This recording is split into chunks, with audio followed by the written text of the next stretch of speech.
वक्त भी अजीब चिकनी मिट्टी से बना है। कभी यहाँ था, अभी कल हो गया, फिर परसों, हफ्ते, महीने और फिर पूरा साल। हाँ वाकई एक पूरा साल गुजर गया।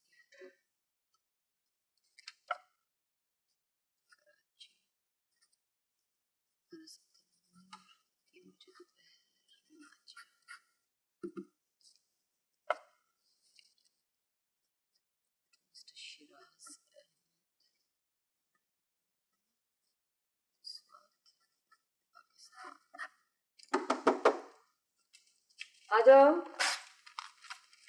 आइए। तुम्हारा खत है। आपा का है। मायूस हुई? नहीं, मायूस क्यों होती? मैंने तुमसे कहा था कि तुम्हारा चेहरा एक खुली किताब है, एक एक लफ्ज पढ़ा जाता है। मैं कोई भी बात राज में रखने की कायल ही नहीं हूँ। छुपाते वो लोग हैं जो कमजोर होते हैं। तुमने ठीक कहा, छुपाते वो लोग हैं जो कमजोर होते हैं।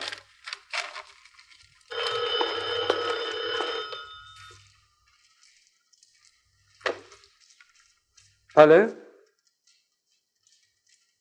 जी हाँ, है। तुम्हारा फोन है। क्या? तुम्हारे इंतजार का जवाब है, शीरा से। हेलो।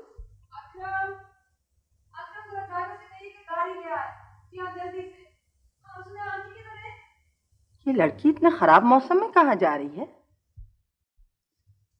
नाजिया, तुम इस वक्त कहाँ जा रही हो? आंटी मैं अभी आप ही के पास आ रही थी। मैं थोड़ी देर को बाहर जा रही हूँ ड्राइवर को साथ लेकर। इतने खराब मौसम में?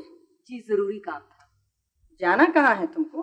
वो शिराज साहब है ना, वो स्वात से कराची एक दिन को आए हैं। अभी अभी उनका टेलीफोन आया था। ओह, तो शिराज साहब अब कराची आ गए हैं। मुझे इसी बात का अंदेशा था। जी? दौलत की कशिश दुनिया की सबसे बड़ी कशिश होती है। तो मैं तुमसे मिलने की खातिर कराची आए हैं। जी वो यहाँ अपने किसी काम से आए हैं, मुझसे मिलना चाहते हैं। इसमें दौलत का कोई दखल नहीं है। बड़ी नवाजिश है उनकी जो कराची तशरीफ ला यहाँ फोन किया। बहरहाल तुम उनसे कह दो कि कल अगर उन्हें फुर्सत है तो यहाँ आ सकते। मगर आंटी कल तो वो वापस चले जाएंगे। तो मजबूरी है, बशर्ते जिंदगी फिर सही। आंटी मैंने उनसे कहा था कि बस मैं अभी आ रही हूँ। अगर कह भी दिया है तो अब माजरत कर लो, क्योंकि इस वक्त वहां जाना बिल्कुल नामुमकिन है। क्यों? इसलिए कि मैं इसे गैर मुनासिब भी समझती हूँ और गैर जरूरी भी। गैर मुनासिब क्या बात है? आप सब शिराज साहब से वाकिफ हैं। लेकिन मैं शिराज की वाकफियत को अपने लिए बायस फख्र तो नहीं समझती, और न तुम्हें समझना चाहिए। मैं इस वक्त तुम्हें जाने की इजाजत नहीं दे सकती। मुझे इसमें कोई खराबी नजर नहीं आती। हालांकि नजर आनी चाहिए। शिराज इतने आला और अरफा नहीं है जितना कि खुद को जाहिर करने की कोशिश करते हैं, या जितना तुम समझ रही हो। इसीलिए मैं चाहती हूँ कि तुम उस शख्स से कोई राब्ता न रखो। तुम्हारे हक में यही बेहतर होगा। आंटी मैं आपसे गुस्ताखी नहीं करना चाहती, मगर हाँ हाँ, तुम ये कहना चाहती हो कि तुम खुद मुख्तार हो, अपनी मर्जी की मालिक हो, लेकिन जब तक तुम मेरे साथ रह रही हो तुम्हें मेरे उसूलों का एहतराम करना होगा। आंटी मैं आपके उसूलों का एहतराम करती हूँ, मगर इस वक्त मेरा जाना बहुत जरूरी है। मैं हरगिज तुम्हें उस शख्स के पास जाने की इजाजत नहीं दे सकती। बहरहाल तुम मेरी जिम्मेदारी हो, तुम्हें उस शख्स से बचाना मेरा फर्ज है। आंटी आप शिराज साहब के बारे में सख्त गलतफहमी में मुब्तला हैं। वो निहायत आला दर्जे के इंसान हैं। वो निहायत आला दर्जे के इंसानों की नाकाम नकल हैं। मैं उन्हें मुद्दत से जानती हूँ। अपने मुतालिक दुनिया को धोखा देना उसका महबूब मशगला है, और तुम पर जो वो ये खास तवज्जो दे रहा है इसकी भी एक ठोस वजह है, तुम्हारी दौलत। आंटी आप उनके साथ ज्यादती कर रही हैं। अगर मैं ज्यादती भी कर रही हूँ तो इस ज्यादती के लिए तुम किसी दिन मेरी शुक्रगुजार होगी। ड्राइवर से कहो गाड़ी बंद कर दे। आंटी आपने मुझे जरा देर ही से रोका है। मैं फैसला कर चुकी हूँ। बाकी बात हम कल सुबह करेंगे। आंटी मैं आपको इसी वक्त बता देना चाहती हूँ कि मैंने शिराज साहब से शादी करने का फैसला कर लिया है।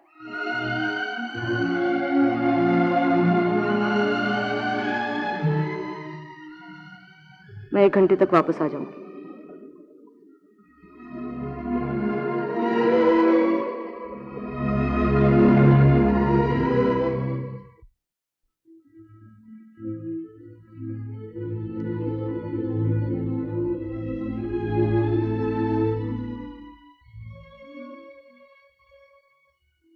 स्वात यहाँ से बहुत दूर है।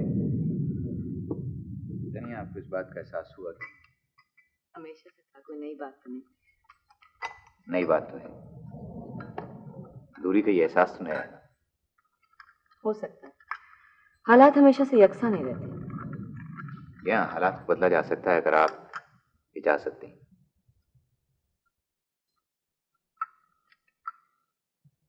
वैसे मैंने आपसे गलत कहा था कि मैं यहाँ किसी काम से आया, सिर्फ आपसे मिलने आया। आप ये भी कह देते मैं फिर भी चली आती। फिर ये समझ लीजिए कि मुझे अपने ऊपर एतबार नहीं था। दरअसल आपसे मिले हुए इतने बहुत से दिन हो चुके हैं कि हकीकतें ख्वाब से लगने लगी थी। कुछ अर्से बाद हर हकीकत ख्वाब ही नजर आती है। मैंने आपको बहुत से खत लिखे और उनमें वो सब कुछ कह दिया जो मैं शायद आपके सामने बैठकर कभी ना कह सकता, लेकिन आपने कोई जवाब नहीं दिया।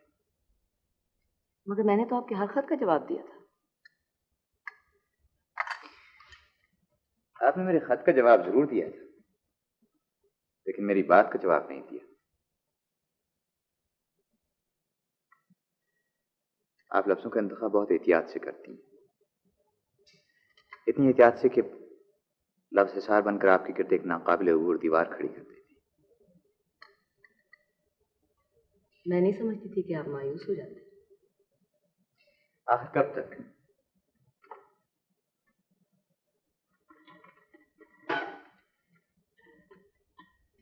सारी उम्र इंतजार में चौकस पर नहीं खड़ा रह सकता।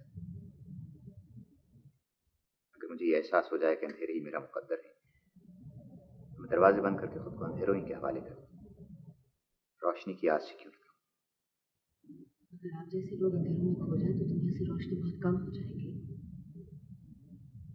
फिर आप मुझे वो रोशनी दे दी।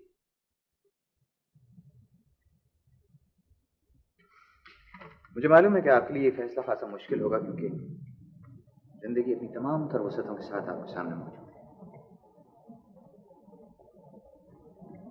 मैं समझती हूँ कि जिंदगी में वसत पैदा करने के लिए जिन चीजों की जरूरत है वो आप में मौजूद है। हौसला, खूबसूरती और मोहब्बत का यकीन।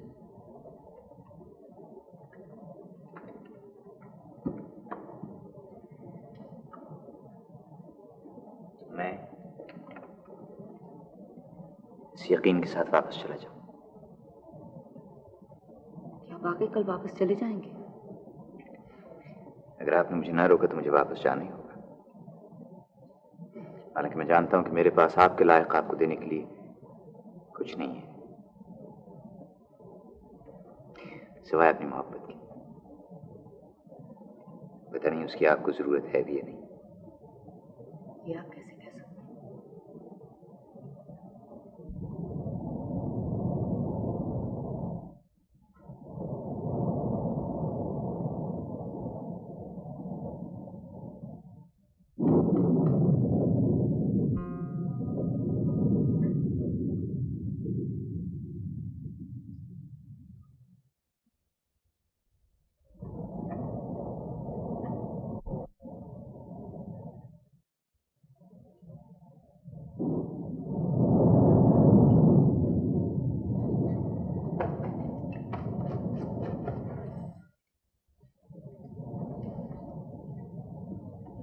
नाजिया, तुम्हें मामी से ऐसी बात नहीं कहनी चाहिए। जानती हो कि वो बहुत परेशान हो गई है। मैंने उनसे जो कुछ भी कहा था सही कहा था। मैं वाकई शिराज से शादी कर रही हूँ।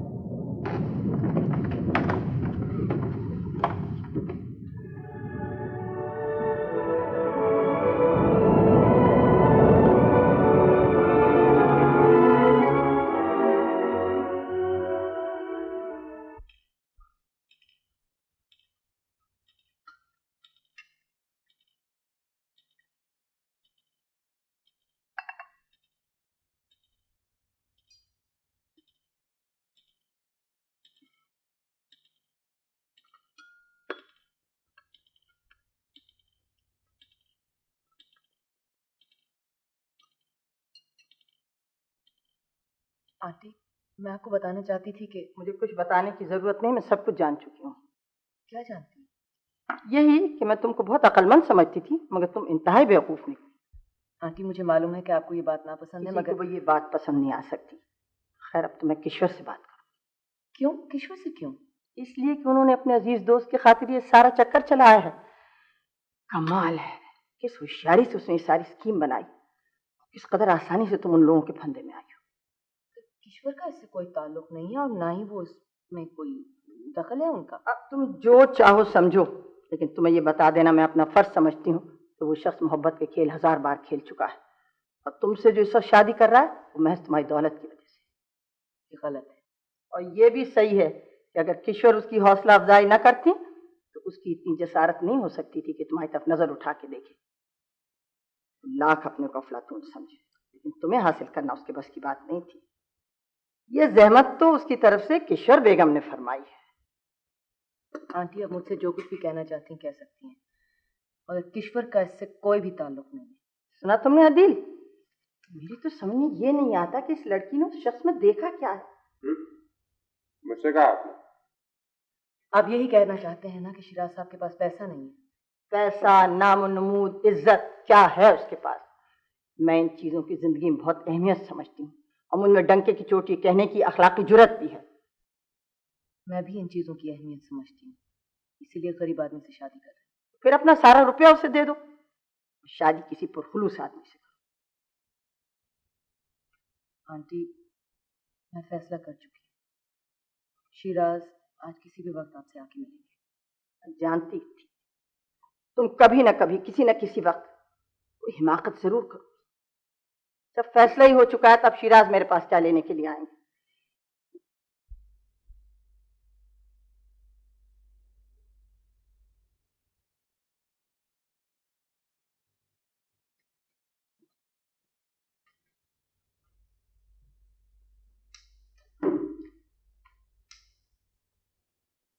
अकरम जी आंटी कहाँ है? अपने कमरे में हैं, और उन्होंने कहा है कि वो आज से किसी से नहीं मिलेगी। अच्छा शुक्रिया।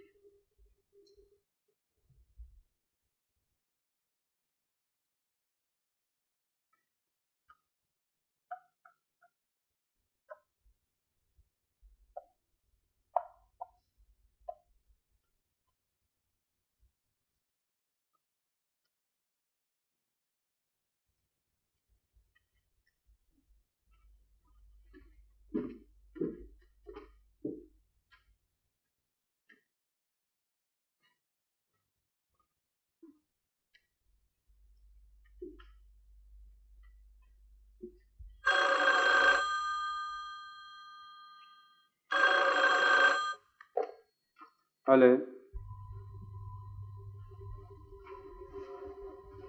मुझ गरीब के पास कुछ करने को या सुनाने को क्या रखा है? नाजिया जी तुम्हारा फोन है।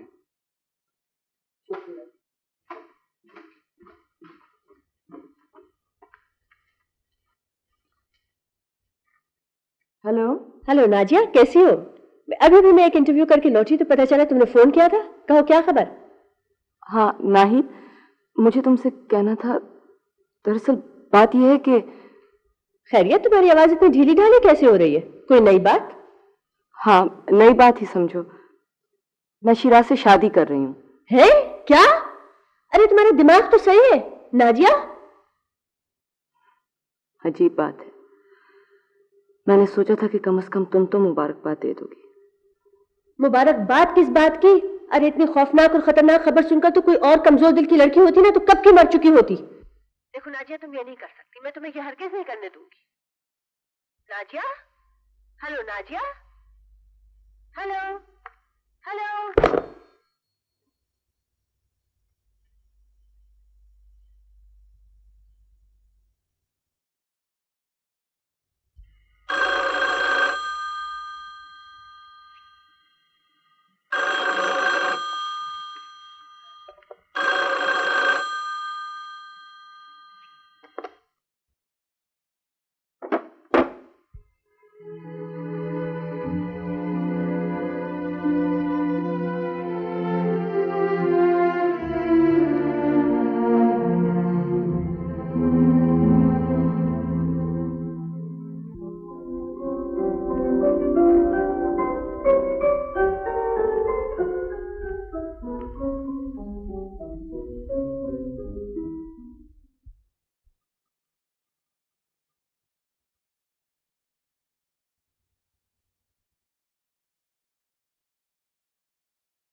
बेटी गुल, जी अब्बू। एक बात ही बताओ, तुम्हें नाजी अच्छी लगती है ना? बहुत अच्छी। जब यहाँ आती है तो तुम्हें खुशी होती है ना? हाँ, मैं बहुत खुश होती हूँ, मगर ये आप क्यों पूछ रहे हैं? क्या उन्होंने आपसे कुछ कहा है? नहीं, वो तुम्हारी बहुत तारीफ करती है।